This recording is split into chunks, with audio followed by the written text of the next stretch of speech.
Shalom saudara kasih Tuhan. Puji Tuhan, hari ini kita bertemu kembali dalam ibadah online. Sebelum mulai ibadah, mari kita berdoa. Bapa kami yang di surga, terima kasih Tuhan atas kesempatan yang indah ini Bapa. Terima kasih Engkau memberikan hari yang indah bagi kami Tuhan. Bahkan hingga saat ini kami masih diberi kesempatan untuk beribadah kepadamu. Meskipun secara online, tapi kami percaya Engkau hadir di tengah-tengah kami. Tuhan, kiranya Engkau yang melawat setiap hati kami, Engkau yang menyucikan, meluruskan akan kami di hadapan-Mu. Kiranya agar setiap pujian penyembahan yang kami naikkan dapat menyenangkan hati-Mu dan dapat menjadi dupa yang harum di hadapan-Mu. Tuhan, kami juga rindu Tuhan agar semua pandemi ini bisa berakhir ya Bapa. Kiranya Engkau yang menguatkan kami semua Tuhan untuk bisa melewati semua masalah ini Bapa. Kami siap untuk memuji dan membesarkan nama-Mu hanya di dalam nama Tuhan Yesus, Juru Selamat kami yang hidup. Haleluya, amin. Kita ke satu pujian, sekarang telah tiba.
Siapkan hati kita mau angkat satu pujian, Yesus kemuliaan-Mu.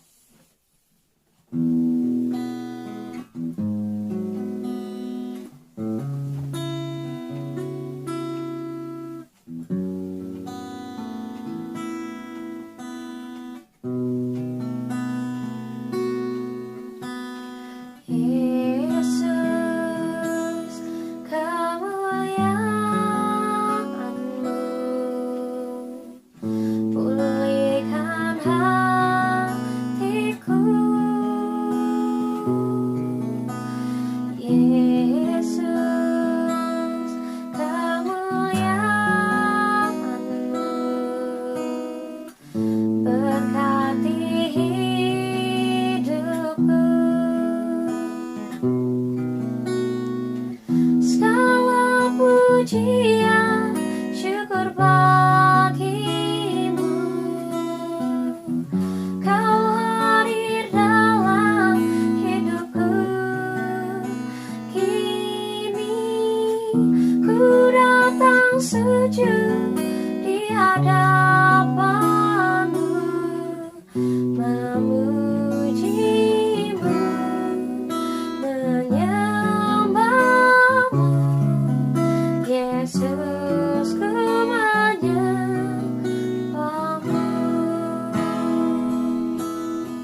benar Tuhan.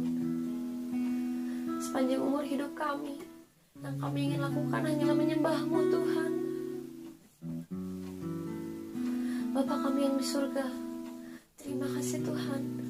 Kami telah selesai menaikkan pujian penyembahan kami Tuhan.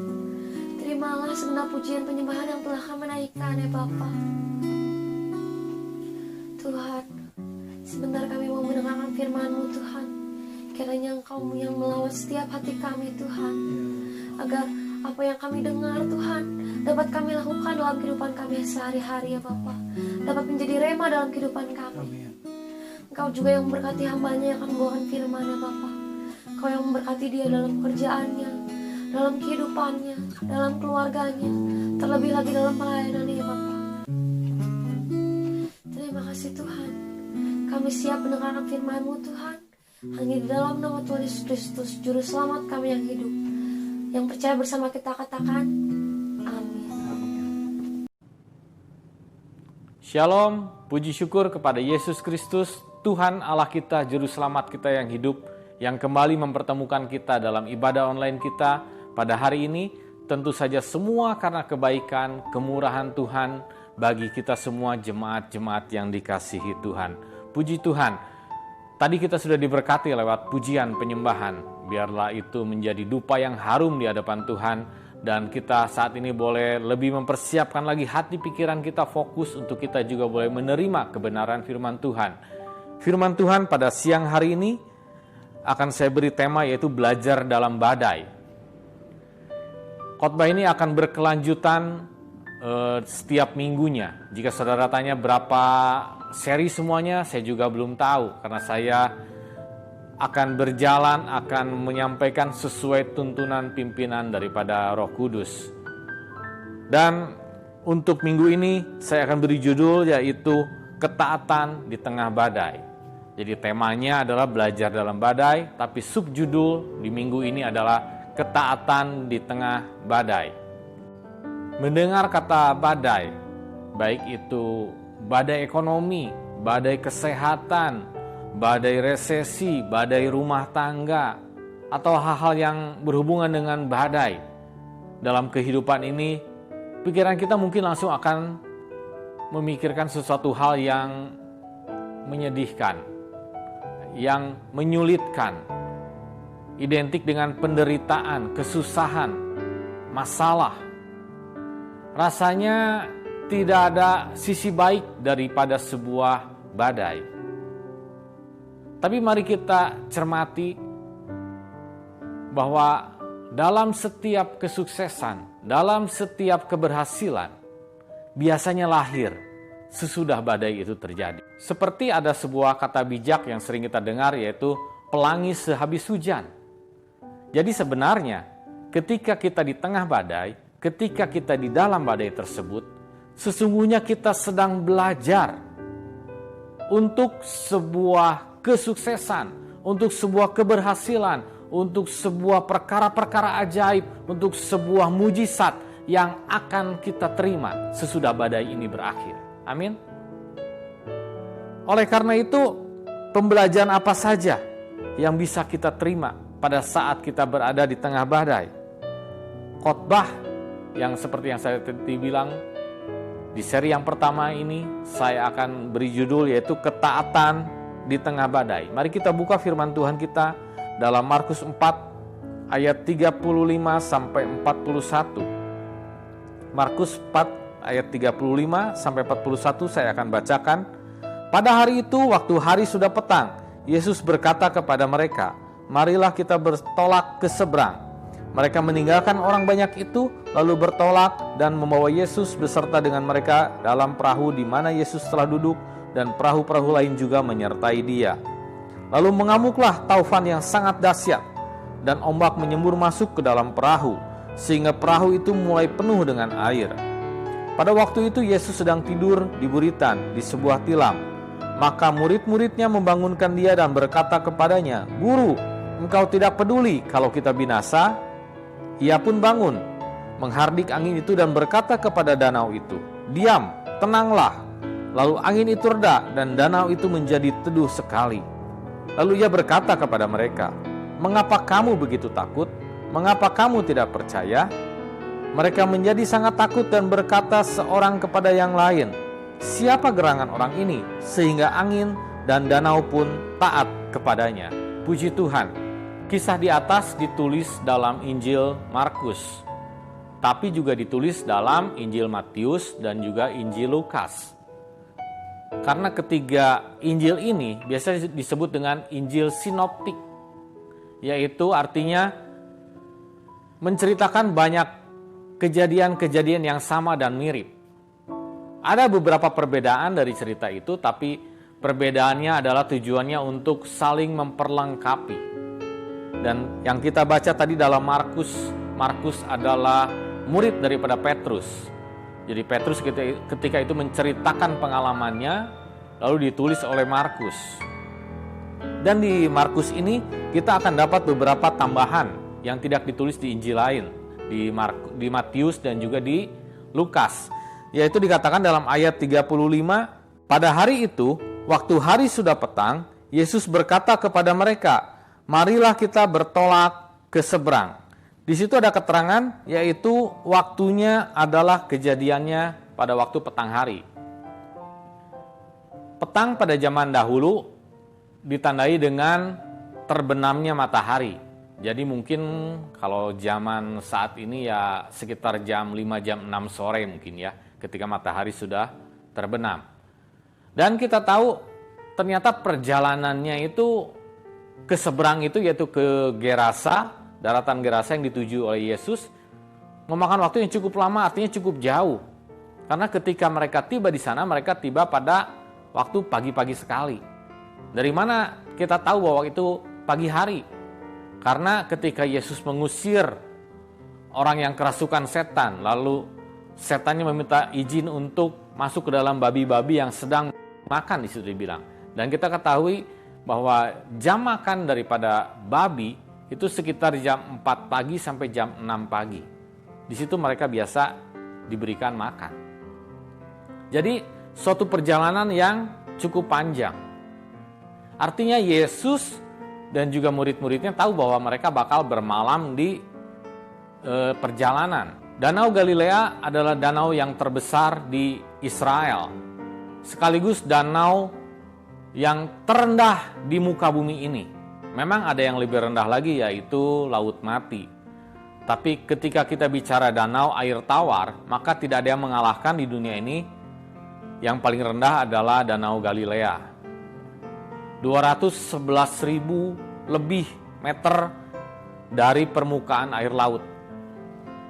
Menjadikan Danau Galilea ini punya suhu yang cukup tinggi, udaranya panas.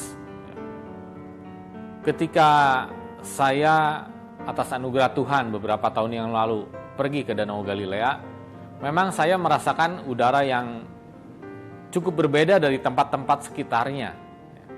Padahal waktu itu ketika saya berkunjung ke sana sedang dalam masuk ke musim dingin. Tapi di Danau Galilea itu ternyata tidak terlalu dingin, yang saya rasakan biasa-biasa saja. Dan Danau Galilea ini punya suatu keunikan, yaitu mereka berada di dekat dataran Golan, dataran tinggi Golan. Saya akan tampilkan petanya. Yang dikasih lingkaran merah itulah dataran Golan, dataran tinggi Golan. Dan di lingkaran kuning itulah posisi Danau Galilea. Suhu udara di dataran tinggi Golan itu dingin. Jadi ketika angin dingin bertemu dengan udara panas di atas permukaan air Danau Galilea, maka sering terjadi badai yang mendadak muncul. Ada angin menderu, angin ribut yang muncul, yang konyong-konyong bisa saja terjadi. Dan seringkali terjadinya pada waktu malam hari. Jadi dari kisah ini kita bisa tahu bahwa mereka akan bermalam di perjalanan. Dan mereka juga sadar akan resikonya. Tapi mereka tetap melakukan perjalanan. Karena apa? Kita jangan lupa bahwa 4 murid Yesus itu profesinya sebelum mengikuti Yesus adalah nelayan. Dan mayoritas hampir semua murid Yesus itu berasal dari pesisir Danau Galilea, tempat tinggalnya. Sehingga mereka sudah terbiasa dengan medan seperti itu. Mereka sudah terbiasa dengan hal-hal yang bisa terjadi di danau itu. Karena itu ketika Yesus bilang, kita akan bertolak ke seberang, mereka taat dan mereka melanjutkan perjalanan. Di sini kita lihat bahwa mereka taat, tapi ketaatan seperti apa? Menjadi perenungan bagi kita semua. Mungkin kita pun merasa kita sudah taat kepada Tuhan, tapi ketaatan yang seperti apa yang kita punya? Apakah ketaatan hanya kebiasaan saja? Mari kita lanjutkan dulu cerita ini. Jadi murid-muridnya mereka taat kepada Tuhan, mereka melanjutkan perjalanan menuju dataran Gerasa. Mereka sadar akan semua risikonya. Tapi di malam hari itu ada sesuatu kejadian yang di luar prediksi mereka. Yaitu angin ributnya sedemikian hebat, badainya sedemikian hebat sehingga diceritakan tadi bahwa perahu mereka mulai penuh dengan air. Artinya ada bahaya tenggelam. Kalau tenggelam, kedalaman Danau Galilea itu puluhan meter, 40 meter lebih dalamnya. Dalam cuaca yang malam yang gelap. Mereka sadar bahwa ini badai-badai yang bukan seperti biasa, di luar kemampuan mereka. Mereka mulai terus berusaha, tapi itu sesuatu badai yang memang dahsyat pada malam hari itu. Mereka mulai menyerah, mereka mulai frustasi, mereka mulai takut, mereka mulai khawatir pada saat itu. Dan ketika mereka melihat Yesus sedang tidur di buritan, maka mereka membangunkannya. Dan apa kata mereka? Mereka bilang, engkau tidak peduli. Mari kita baca dalam ayat yang ke-38. Dalam Markus 4 ini. Pada waktu itu Yesus sedang tidur di buritan di sebuah tilam. Maka murid-muridnya membangunkan dia dan berkata kepadanya, Guru, engkau tidak peduli kalau kita binasa? Dari sini kita bisa tangkap sebuah ungkapan, yaitu mereka sudah menyerah dan mereka pada akhirnya mereka mempersalahkan Tuhan sebetulnya. Guru, engkau nggak peduli, kita akan binasa. Kita kan kesini gara-gara engkau yang nyuruh. Kita sudah berusaha taat kepada Tuhan. Tapi kok di tengah perjalanan seperti ini, sehingga ini menjadi sesuatu yang di luar kuasa kita dan kita akan mati. Ini karena engkau yang nyuruh, sedangkan engkau tidur. Makanya dibilang engkau tidak peduli.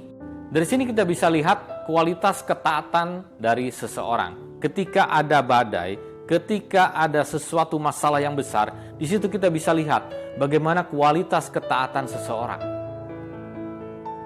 Kita harus mengerti dulu apa itu yang disebut dengan ketaatan. Dalam Kamus Besar Bahasa Indonesia ditulis bahwa ketaatan itu artinya taat itu senantiasa patuh, tunduk. Senantiasa, ada kata senantiasanya. Artinya di segala kemungkinan yang terjadi tetap konsisten untuk taat, untuk patuh, untuk tunduk. Bukan sekedar taat, tapi senantiasa taat. Sekedar taat bisa saja dilakukan oleh semua orang. Karena kualitas ketaatan seperti itu terbentuk dari rasa percaya diri, rasa diri mampu, dan semuanya sudah biasa dilakukan. Oh, udah biasalah. Taat, suruh beribadah, ya udah jadi kewajiban kita memang beribadah setiap minggu. Taat memberikan persembahan, ya sudah memang jadi kewajiban kita sebagai anak-anak Tuhan. Kita melakukannya hanya karena sudah bisa dan sudah menjadi kebiasaan.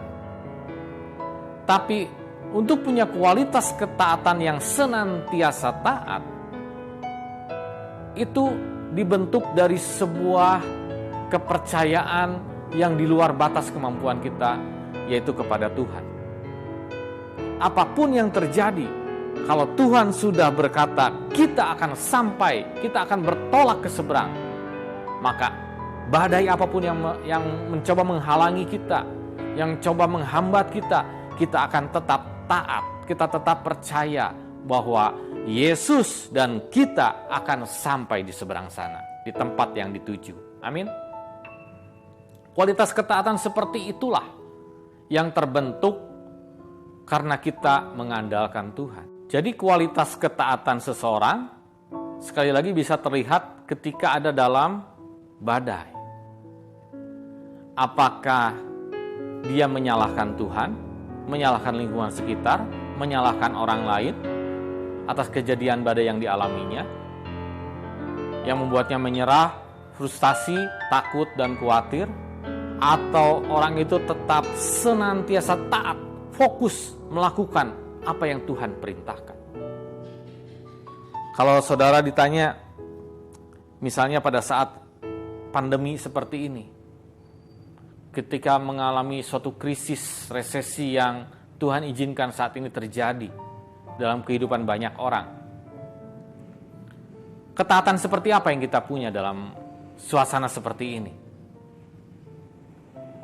Apakah hanya sekedar taat atau kita benar-benar senantiasa taat walau apapun yang terjadi? Mungkin jawaban kita, iya sih, kita pengennya juga senantiasa taat, Pak. Tapi ini badainya luar biasa, Pak. Ini di luar kemampuan kita, Pak. Ini benar-benar rasanya, aduh, Tuhan gak adil deh. Tuhan rasanya gak peduli. Tabungan saya mulai habis, Pak. Saya mulai benar-benar dalam keadaan yang sulit. Saya kena PHK. Bisnis saya menurun drastis, Pak. Ada banyak-banyak kegiatan yang biasanya saya jalani dan mendapatkan untung, tapi karena keadaan kondisi seperti ini, banyak kegiatan usaha yang terhenti. Ruang gerak saya jadi terbatas. Bagaimana ini? Padahal saya sudah taat. Padahal saya sudah ikut ibadah. Kasih persembahan, kasih perpuluhan. Saya merasa saya sudah taat selama ini sama Tuhan. Tuhan suruh ngomong begini, saya sudah lakukan. Tapi kok kenyataannya begini? Ingat kisah ini. Hati-hati. Apakah dalam badai itu kita mulai menyalahkan Tuhan, atau kita senantiasa taat? Badai sebesar apapun, halangan sebesar apapun, kalau kita punya suatu kualitas ketaatan yang senantiasa taat, kita tidak akan pernah menyerah. Kita tidak akan pernah menyalahkan Tuhan. Karena kita yakin bahwa seperti yang Tuhan bilang, kita bertolak ke seberang. Saudara dan saya bersama Tuhan akan melewati badai ini. Kalau saudara punya kualitas ketaatan yang senantiasa taat. Dan satu hal lagi, mengapa kita ketika di tengah badai kita sering menyalahkan Tuhan, kita sering mulai ragu, mulai khawatir, mulai takut, mulai frustasi. Karena fokus kita hanya kepada badai itu. Tapi seringkali kita tidak mengerti apa yang ingin Tuhan ajarkan dalam badai tersebut. Dan apa hasil dari pembelajaran tersebut. Inilah yang menjadi kunci bagaimana kita bisa senantiasa taat ketika di tengah badai. Ketika kita tahu bagaimana hasil akhir daripada badai ini. Kita lihat dalam ayat 41 di Markus 4 ini. Berkata, mereka menjadi sangat takut dan berkata seorang kepada yang lain, siapa gerangan orang ini? Sehingga angin dan danau pun taat kepadanya. Ketika danau sudah tenang, badai sudah berlalu, mereka muncul suatu pertanyaan, siapa gerangan orang ini? Bagaimana pertanyaan itu bisa muncul? Karena mereka melihat bagaimana Yesus menaklukkan badai tersebut, menaklukkan angin ribut tersebut. Ketika berkata, diamlah, tenanglah. Lalu danau itu pun menjadi teduh. Artinya di situ terjadi sebuah pengalaman bersama Yesus. Artinya di situ terjadi sebuah pengenalan akan Yesus, siapa dia sesungguhnya. Dia sang penguasa alam semesta, sang penguasa badai, sang penguasa angin ribut. Melalui badai tersebut itulah akhirnya mereka mulai mengalami Tuhan dan semakin mengenal Tuhan. Saya punya sebuah cerita ilustrasi. David seringkali menawarkan saya pulsa listrik. Om, kalau pulsa listriknya habis, bisa beli ke saya om. Tinggal kontak aja, nanti saya kasih nomor tokennya, nomor isi pulsanya. Saya bilang oke. Dan rasanya karena belum perlu ya seperti biasa aja. Tapi ada suatu hari ketika saya sedang mengerjakan tugas malam-malam, tiba-tiba listrik mati. Waduh, saya bilang, ini tugas harus diselesaikan, harus diserahkan besok ke tempat kuliah saya. Listriknya mati. Keadaan sudah malam, mau beli di mana nih? Ada sebuah masalah yang terjadi. Lalu saya teringat, oh iya David tuh pernah menawarkan kepada saya. Saya cepat kontak David, bilang, Fit, saya beli pulsanya. Tolong kirim ke handphone saya. Segera, karena ini baterai laptopnya hanya tinggal berapa persen. Oh iya om, siap katanya. Lalu gak lama kemudian masuklah sebuah SMS dari David dan isinya nomor token. Ketika saya isi, puji Tuhan, saya malam hari itu listrik kembali menyala sehingga saya bisa menyelesaikan tugas dengan baik. Melalui masalah yang terjadi, yaitu kehabisan pulsa listrik, di situ saya punya pengalaman dengan David. Di situ saya lebih mengenal lagi, oh David ternyata usahanya benar ya, pulsa listrik, ngirimnya cepat, harganya murah. Ya, sekalian promosi nih Fit ya. Dan ternyata masalah listrik itu membuat saya lebih mengenal David. Bukankah Tuhan juga punya tujuan yang sama kepada kita? Melalui badai masalah, melalui kesulitan yang kita alami pada hari-hari ini, kita butuh yang namanya senantiasa taat. Karena kita tahu melalui badai ini kita akan lebih lagi mengenal Tuhan. Kita akan lebih lagi punya pengalaman-pengalaman yang indah bersama Tuhan, yang akan membuat iman kita, pengenalan kita akan Tuhan semakin dalam. Mungkin benar di hari-hari ini ada banyak orang sedang berjuang di tengah badai. Ada badai dalam pekerjaan, dalam rumah tangga, dalam ekonomi, dalam banyak hal. Tapi marilah kita belajar firman Tuhan siang hari ini. Bahwa di tengah badai, kita akan belajar sesuatu daripada Tuhan. Karena Tuhan akan mempraktekkan, Tuhan akan mendemonstrasikan, Tuhan akan memperlihatkan kuasanya sebagaimana dia meneduhkan angin ribut di Danau Galilea. Jadi ketika badai itu sedang terjadi dalam kehidupan kita, miliki dua sikap. Yaitu yang pertama, jangan pernah menyalahkan Tuhan. Tetap yakin dan percaya bahwa Tuhan punya maksud yang indah dalam kehidupan kita. Dan sikap yang kedua, miliki sikap untuk senantiasa taat. Badai sebesar apapun, jangan membuat kita menyerah, frustasi. Jangan membuat kita takut, khawatir. Tapi kita tetap untuk senantiasa taat, karena kita percaya apa yang sudah dijanjikan Tuhan bagi kita, itu yang akan tergenapi dalam kehidupan kita. Amin. Puji Tuhan. Tuhan Yesus memberkati. Mari jemaat Tuhan, saya undang saudara bangkit berdiri, kita mau akhiri ibadah kita. Dan mari kita mau memuji Tuhan dengan iman percaya kita. Kita sudah terima kebenaran firman Tuhan. Dan sebagai orang-orang percaya, mari kita imani setiap firman Tuhan yang kita terima pada siang hari ini adalah perkataan Tuhan.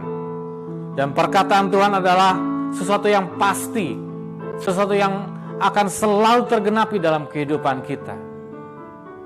Karena hidup kita ada dalam penggenapan firman Tuhan. Amin.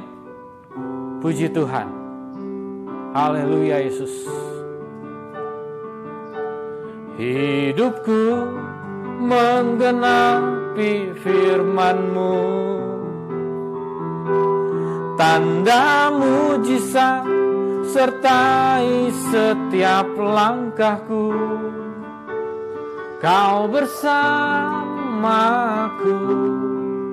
di dalamku, jadi bukti kebesaran-Mu.